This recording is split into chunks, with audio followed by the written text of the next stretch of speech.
عالمی ہرول دواخانے کی جانب سے میں آپ کی خدمت میں حاضر ہوں اور آج جانیں گے عشبہ کو۔ عشبہ تصویر آپ کے سامنے ہے جسے آپ دیکھ رہے ہیں۔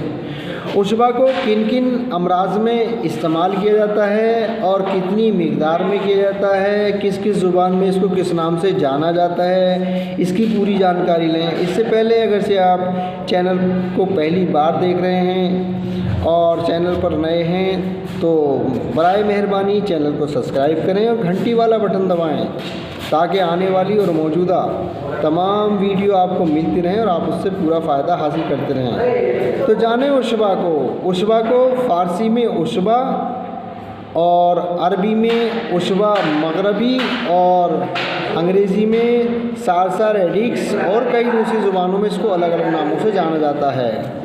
ماہیت: ایک بیل دار نبات کی پتلی گول شاخیں اور جڑیں ہیں جو اکثر جھرری دار ہوتی ہیں اور ان کے ساتھ بہت سے مڑے ہوئے ریشے لگے رہتے ہیں۔ رنگت بھوری سرخی مائل اور مزہ کسی قدر خراش پیدا کرنے والا ہوتا ہے اور مقام پیدائش اس کی امریکہ ہے۔ مزاج: گرم تیسرے درجے میں، خشک تیسرے درجے میں۔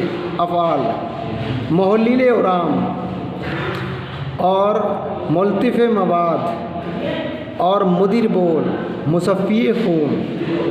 افعال مذکورہ کی وجہ سے اکثر امراض باردہ میں مشتمل اور مفید ہے، چنانچہ اس کا جوشاندہ بطریق چوب چینی، فالج، لکوہ، سرفہ کونا، ضیق النفس، سدہ جگر، استسقاء اور وجع مفاصل کونا میں اس کا صفوف مصری کے ہمراہ کھلایا جاتا ہے اور فالج اور وجع مفاصل اور عرق النساء میں گلاب میں پیس کر ضماد کیا جاتا ہے۔ چونکہ افعال مذکورہ کے باوجود مصفی خون بھی ہے لہذا امراض صوتیابیہ میں مثلاً آتشک، جذام، لیپروسی اینڈ گونوریا میں عروق خبیثہ کے لیے استعمال کیا جاتا ہے۔